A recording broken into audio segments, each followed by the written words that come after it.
સ્થૂળતા ભલે નિગમ પદ પર જાવે, સ્થૂળતા ભલે આપણા નિગમ પદ ઉપર વહી જાય, પણ જ્યાં સુધી કોઈ મહાપુરુષનો સત્સંગ ન થાય ત્યાં સુધી આપણો આ મનુષ્ય એ ઠેકાણે રહે એવું નથી. એવી રીતે અહીંયા જે કઈ આજ આપણે વિષયની જે કઈ ચર્ચા કરશું એ ઉગમભોજમાં લાભુ દાદા થઈ ગયા. ઉગારામ દાદાના શિષ્ય લાભુ દાદાની એક વાણી છે, એ વાણી ઉપર આપણે સત્સંગનો દોરા લાવશું. વાણીના વિષયનો દોરા લાવવાનું મૂળ કારણ એ કે મહાપુરુષો સંતોએ જે કાંઈ અનુભવ્યું, જે કાંઈ જાણ્યું છે અને જે કાંઈ માણ્યું છે એને મને અને તમને સમજાવવા માટે ઠેકાડની એ વાણી છે, એને ભીતર અનુભવ્યું છે, જે ભીતર એને જાણ્યું છે એને શબ્દ સ્વરૂપે આપણે આગળ પદ, વાણી, રંગની, કાફી આ બધા સ્વરૂપે આપણે આગળ લેખતા ગઝલ આપણી સમક્ષ મૂકી અને રજૂઆત કરીને મહાપુરુષો સંતોએ વાણીના માધ્યમથી આપણને કાંઈક જે કાંઈ ભીતર અનુભવ કર્યો જે કાંઈ એ આપણને ટકોર કરવા પૂરતી આ વાત વાણીની વાત મૂકી. વાણીનો દોર લેવાનું બીજું કારણ પણ એક છે કે જ્યારે જ્યારે મારો સત્સંગ હોય, અહીંયા ખાસ તો સત્સંગ હોય એટલે હું વધારે મારો મેન વિષય મારો વાણી વૈખરીનો છે. સંતોની જે કાંઈ અનુભવની વાણી છે એ વાણી ઉપર વૈખરી ચર્ચા કરી, વાણી ઉપર સત્સંગ કરવું કે મહાપુરુષો સંતો વાણીના માધ્યમથી આપણને સમજાવવા હું માંગે એ. પણ હિંમતભાઈ જે છે હુકમફોજમાં હોવાથી, જંકીરામ બાપાના શિષ્ય હોવાથી અને મને એમ થયું કે લાભુ દાદાની એવી મને વાણી જે પ્રખર વાણી ગમે. આમ તો વાણી બધી મહાપુરુષો સંતોની હારી જ હોય, પણ લાભુ દાદાના એક અનુભવજન્ય જે વાણી છે તો મને એમ થયું કે વાણીની ચર્ચા આપણે કરીએ. વાણીની ચર્ચામાં રામદેવ પીર અને હરભુજીનો સંવાદ મૂકેલો છે. હરભુજી અને રામદેવ પીર બંને વાર્તાલાપ કરે છે, એ સંવાદ છે અને એ વાત ઉપર આપણે ચર્ચા કરીશું. વાણીના શબ્દો છે.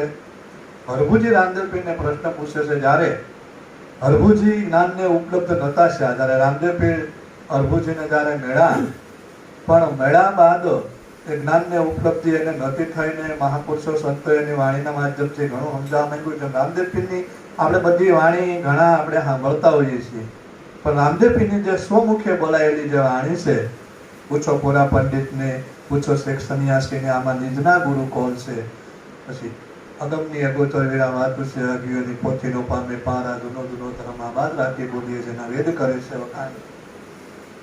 ભક્તિ કરો તો હરજી અગમ ભેદ જાણો, તમે હું કહીએ વચનમાં હાલો. આવી રામદેવ પીરની પ્રમુખ વાણી જે છે એ વાણીઓમાં રામદેવ પીરે ક્યાંક ને ક્યાંક ઉપદેશ સ્વરૂપે આપણે સમક્ષ વાર્તાલાપ જેને આરે કર્યો હોય, હરજી ભાટી આરે કર્યો હોય કે ડાલરબેન આરે કર્યો હોય કે હરભુજી આરે કર્યો હોય, પણ એ વાણીના જે કાંઈ શબ્દો જે કાંઈ છે, જે કાંઈ વાર્તાલાપ છે, જે કાંઈ સંવાદ છે, જે કાંઈ પ્રશ્નોત્તરી છે, એ પ્રશ્નોત્તરીમાં આપણને એમ લાગે કે આ પ્રશ્નોત્તરીનો જવાબ આપણા માટે રામદેવ પીરે મૂક્યો. મહાપુરુષો સંતોએ ઘણા એકાબીજાએ જ્ઞાન ગોષ્ઠી કરી અને જ્ઞાન ગોષ્ઠીનો હેતુ એ હોય છે કે જ્ઞાન ગોષ્ઠીની પાછળનો મૂળ હેતુ એ હોય છે કે એક તો એ જાણતા ન હોય એટલે એના ગુરુભાઈને કે એના ગુરુને અથવા બીજા કોઈક સાધક અથવા બીજા કોઈક ગુરુ એને પ્રશ્ન પૂછતા હોય. પ્રશ્નોત્તરીમાં એક બે મુદ્દા એવા હોય છે કે એક સાધક હોય છે, એક પ્રશ્ન કરતા હોય છે અને એક ઉત્તર કરતા હોય છે, એક જવાબ દેવા વાળા હોય છે. તે રીતે ખીમ સાહેબ રવિ સાહેબની જ્ઞાન ગોષ્ઠીમાં ખીમ સાહેબ અને રવિ સાહેબ બંને જ્ઞાન ગોષ્ઠી કરતા હોય છે, ત્યારે ખીમ સાહેબ પ્રશ્ન કરતા છે અને રવિ સાહેબ છે એ પ્રત્યુત્તર દેવા વાળા છે, ઉત્તર દેવા વાળા છે. તે આપણને પ્રશ્ન થાય છે કે ખીમ સાહેબ છે એ ભાણ સાહેબના દીકરા અને એટલા જ્ઞાની પુરુષ, અને એ રવિ સાહેબ અને ખીમ સાહેબને બેને જ્ઞાન ગોષ્ઠી થઈ, પણ જ્ઞાન ગોષ્ઠીમાં એની માત્ર પ્રશ્નોત્તરી છે અને રવિ એમાં ઉત્તર દેનાર છે, જવાબ આપવા વાળા છે. એક એટલા માટે કે રવિ સાહેબ છે એને પૂર્ણ જ્ઞાનનો અનુભવ હતો અને ખીમ સાહેબ છે કદાચ એને એ જ્ઞાનની અનુભૂતિ ભીતર એને નહીં થઈ હોય અથવા એ ગ્રાહ્ય સમજાવ હોય તો ભીતરની સમજાણ હોય, ભીતર સમજાય છે તો ગ્રાહ્યની સમજાણ હોય. એ એક તાર કરવા માટે થઈ કાઢીને ખીમ સાહેબ ને રવિ સાહેબની બેની જ્ઞાન ગોષ્ઠી આવતી હોય છે. કે મહાપુરુષો સંતોને ઘણાને જ્ઞાન ગોષ્ઠી થઈ, નરભેરામ મહાત્મા અને રવિ સાહેબ મહાત્માને પણ જ્ઞાન ગોષ્ઠી થઈ. જ્ઞાન ગોષ્ઠીનો એક નિયમ છે કે જ્યારે જ્યારે જ્ઞાન ગોષ્ઠીની ચર્ચા થતી હોય ને ત્યારે જે પ્રશ્ન કરતા હોય ને એ યાચક બને કારણે પ્રશ્ન પૂછે. જે રીતે કે નરભેરામ મહાત્માને જ્ઞાનનો અહંકાર આવી ગયો, અભિમાન આવી ગયો, અને પછી રવિરામ મહાત્મા એનું અભિમાન ઉગલાવવા માંડી અને રવિરામ એને પ્રશ્ન પૂછે, અને પ્રશ્ન પૂછે ત્યારે ઘટના એવી બની કે અંજારમાંથી નરભેરામ મહાત્મા બહુ પ્રજ્ઞાવાન પુરુષ, જ્ઞાની પુરુષ. હવે જ્ઞાની પુરુષ એટલા પ્રજ્ઞાવાન પુરુષ કે એને પોતાને ખાલી એક જેમ આપણે દૂધમાં જેમ મેળવણ જેમ નાખી અને એટલું જ એને ઘડતું હતું. રવિરામ મહાત્માનો ભેટો થયો. રવિરામ મહાત્માએ જેમ દૂધમાં જેમ મેળવણ નાખે એમ એની વાતનો અનુભવનો વિષય એને કરી કાઢવી અને એની પોતાના સ્વરૂપનો નિજ સ્વરૂપનો દીદાર કરાવ્યો. દીદાર કરાવ્યા બાદ નરભેરામ મહાત્માને તો એમ થઈ ગયું કે ઓહો, હવે તો જે સાહેબ જે કક્ષાએ છે એ કક્ષાએ હું આવી ગયો છું. રવિ સાહેબ જે કક્ષાએ છે, કબીર જે કક્ષાએ છે, કક્ષા મારી છે. સીધું ડાયરેક્ટ એક ડાલ પર પંછી બેઠા, કોણ ગુરુ કોણ ચેલા, સાધુભાઈ ઉર્જા હંસ સકેલા. અહીંયા બધા જેટલા સાધકો બધા છે એ બધા શિષ્યત્વને ઉપલબ્ધ થયેલા હોય છે, ઘણા કોઈ ગુરુત્વને ઉપલબ્ધ થયેલા હોય છે, પણ સાધકની એવી અંદરમાં એવી ઊંડાણમાં એવી ક્યાંક એવી ભાષા એવું ક્યાંક એને એવું મનમાં એવું ક્યાંક પડ્યું હોય. કારણ કે બધાને છે ને શિષ્ય ઓછું થવું છે, ગુરુ વધારે થઈ જવું છે. પહેલા અત્યારે એવી હોડ એક નીકળે ને કે શિષ્ય થયા પહેલા ગુરુ થઈ જવાના કોડ ઊભા થાય છે. અને નરભેરામ મહાત્માને એ બધું જ્ઞાનનો ઉપલબ્ધ થઈ ગયા એટલે પછી નરભેરામ મહાત્મા એમ થઈ ગયું કે હવે તો હું અને રવિ બંને એક થઈ ગયા છે, હવે અમારે કાંઈ જરૂર નથી. સમય ગયો અને પછી રવિરામ મહાત્માના ગામમાં શેરખીમાં નરભેરામ મહાત્માનો ભજન સત્સંગનો પ્રોગ્રામ, જેમ અહીંયા મારો ભજન સત્સંગનો જેમ પ્રોગ્રામ છે, હવે ભજન સત્સંગનો પ્રોગ્રામ જ્યાં ગુરુનું ગામ અને શિષ્યના પોતે મેન ગાડી ઉપર આવેલા, અને જે ગામમાં જે રવિરામ મહાત્મા જે રહેતા હોય એટલે એને તો આમંત્રણ દેતા જ હોય ગામવાળા કે ભાઈ હાલો અમારે ત્યાં ભજન સત્સંગનું આયોજન છે. અને મુખ્ય જે છે પાઠના જે મુખ્ય યજમાન છે, જે પાઠ ગુરુ જે મુખ્ય છે એ નરભેરામ મહાત્મા કચ્છથી આવેલા છે, અંજારથી. રવિરામ મહાત્મા સંજાટાણો થયો અને ગયા, અને નરભેરામ મહાત્મા તો પદ ઉપર સિંહાસન ઉપર બેઠેલા. રવિરામ મહાત્મા આવ્યા અને રવિરામ મહાત્માને બધા પ્રણામ કરે, બધા ઊભા થાય, બધા પગે લાગે. નરભેરામ મહાત્મા પોતાના આસન ઉપર જે ઊભા નો છે, આ પગ ઉપર પગ ચડાવીને બેઠું ને એને એમ થયું કે હવે તો અમે ગુરુ શિષ્ય બંને એક થઈ ગયા છે, હવે આમાં શું ભેદ? હવે તો ગુરુ શિષ્યનો અંતર જે હતો એ મટી ગયો, કારણ કે એ જ્ઞાનને ઉપલબ્ધ થયા અને હું પણ જ્ઞાનને ઉપલબ્ધ થઈ ગયો. આવી રીતે આમ જયારે નરભેરામ મહાત્મા જયારે રવિરામ મહાત્માએ પ્રણામ કર્યા પણ નરભેરામ મહાત્માએ સામું જોયું કે ન જોયું એવી પરિસ્થિતિ થઈ. રવિરામ મહાત્માને એમ થયું નરભેરામ મહાત્મા જ્ઞાની પુરુષ થઈ ગયા છે, અનુભવી પુરુષ છે, પણ જે એને જ્ઞાનનો જે અહંકાર આવ્યો છે એ અહંકાર હજી ગયો નથી. આપણા ભારતની પ્રણાલિકામાં અને ખાસ તો આપણા સૌરાષ્ટ્રની પ્રણાલિકામાં એક મોટામાં મોટું એક આ મિસ્ટેક હોય એ છે કે આપણેથી બધું છૂટે પણ આપણેથી પદનો અહંકાર છે એ નથી છૂટતો. એ પદનો અહંકાર એવી રીતે એટલે હું કાંઈક સૌ મને કાંઈક ખબર પડે બીજા કંઈ ખબર નથી પડતી, એ એમ થોડુંક વધારે થોડુંક એવું થઈ જાય છે. ગુરુની સામે એવું થઈ જાય છે. શિષ્ય તો કદાચ ગુરુ પદ ઉપર આવી જાય ને ગુરુ તો બોલતા હોય તો વાંધો નહીં, પણ શિષ્ય પાછા ગુરુની સામે પાછા એ પદ ઉપર આવીને પછી એવા અહંકાર કરતા હોય ને ત્યારે તો શરૂઆત એવી થઈ ગઈ. તો નરભેરામ મહાત્માને પ્રણામ કર્યા. નરભેરામ મહાત્માએ સામું જોયું ન જોયું નજરઅંદાજ કરી અને પોતે મદમસ્ત પોતે પગ ઉપર પગ ચડાવીને બેઠા. પ્રસાદ પ્રસાદ લેવાઈ ગયો, સમય છો અને જેમ વાણીનો દોર શરૂ છે ને રવિરામ મહાત્માને કીધું કે રવિરામ સાહેબ તમે વાણીનો દોર હલાવો. રવિરામ સાહેબે કીધું વાણીનો દોર હલાવો. પેલા એ કે તમે એક ઘડો એ કે પાણી લઈ આવો અને 5 કિલો મિશ્રી લઈ આવો, ખાતર લઈ આવો. ખાતર લાવી કાઢવી અને લાવ્યા અને પછી ઘડો આખો છલો છલ વેરો અને પછી રવિરામ મહાત્મા પછી નરભેરામ મહાત્માને ટકોર કરે છે. મહાપુરુષો સંતો ટકોર કરે ને તો એ ખાલી કહેવા પૂરતી ટકોર કરે, પછી સમજવું ન સમજવું એ આપણી વાત છે એમ. જ્ઞાની નરભેરામ તમને રવિ કરે પ્રણામ, તમારી વાણી લાગે મીઠી પણ તમે સંતની હાલ હાલો. હે નરભેરામ મહાત્મા તમે જ્ઞાની છો, તમે નિજ અનુભવી છો, તમે પોતાના તમારા સ્વરૂપની ભાન થઈ ગયું છે. નિજ જ્ઞાની નરભેરામ તમને રવિ કરે પ્રણામ, તમારી વાણી લાગે મીઠી પણ તમે સંતની હાલ હાલો. તમારી વાણી હારી છે, તમે અનુભવી છો, પણ તમારી હાલ છે એ સંતની નથી. આપણે જ્ઞાન થઈ જાય ને એટલે આપણે છે ને ચાલ છે ને આપણી બે ચાલ થઈ જાય, આપણી હાલ છે ને ચૂક થઈ જાય, અહંકારની હાલ આપણે હાલવા મળી, કાંઈક આપણને ખબર પડવા મળે. એટલે ગુરુ એને ઠપકો આપે છે કે તમે જ્ઞાની છો, તમે અનુભવી છો, પણ તમારી ચાલ તમારી સંતની નથી. એમ વરિકાવીને મુઠ્ઠી વરિકાવી અને ગળામાં નાખે. એમ કરતા કરતા વાણીનો દોર પૂરો કરે છે અને જયારે વાણી પૂરી થાય ત્યારે છેલ્લે એ 5 કિલો મિશ્રી હોય એ મિશ્રી છે એમાં નાખી દે છે અને પછી જોવે તો મિશ્રી ઓગળે છે પણ પાણીનો ઘડો છે એ છલકાતો નથી. અને નરભરા મહાત્માને જયારે આ બધું દ્રશ્ય નજરે જોવે, વાણીમાં એક પછી એક વિવેક કરતા જાય, ગુરુ પણ વિવેક કરે છે, પ્રણામ કરીને બોલે છે. જયારે વિવેક કરીને બોલે ત્યાર પછી નરભરા મહાત્માની આંખ ખુલી જાય અને લાકડી પડીને ગુરુના ચરણમાં પડી જાય અને કહે કે ગુરુ મહારાજ મારી ભૂલ થઈ ગઈ. પાણીનો જે ઘડો ભરેલો હતો એમાં મિસ્ત્રી હતી એક સંકેત આપ્યો હતો કે આપણે જ્ઞાનમાં ગમે એવા આપણી પાસે જ્ઞાન થઈ જાય પાણીના ઘડા સમાન, પણ મિસ્ત્રી એટલે આ સમાન છે, મિસ્ત્રી સમાન છે. વાહ વાહ કરવા મળે, વાહ બાપુ વાહ, તમે તો અનુભવી છો, તમે તો જ્ઞાની છો. એમ આપણને કોઈ પદ અને પ્રતિષ્ઠાની વાહ વાહ કરવા મળે ને તો આમાં ગમે એટલો આ ઘડામાં ગમે એવી મિસ્ત્રી ભળે ને તો એ આપણે છલકાવવું ન જોઈએ. એમ એ છલકાવાય નહીં. એમ એનો વજન એવો ને એવો રહેવો જોઈએ. જેવી સ્થિતિમાં છે જે સ્થિતિમાં છે એ આપણે તો કઈક વળે થોડું ઘણું કઈક જ્ઞાન છે, થોડું ઘણું કઈક આવડી ગયું હોય ત્યાં કોટામાં આવી જાય. એમ હું એમને જાઉં નહીં, મને બોલાવે તો જ હું જાઉં. જો હું તો એમને નવું મિત્રતાના તો હવે આપણી વાત અલગ છે.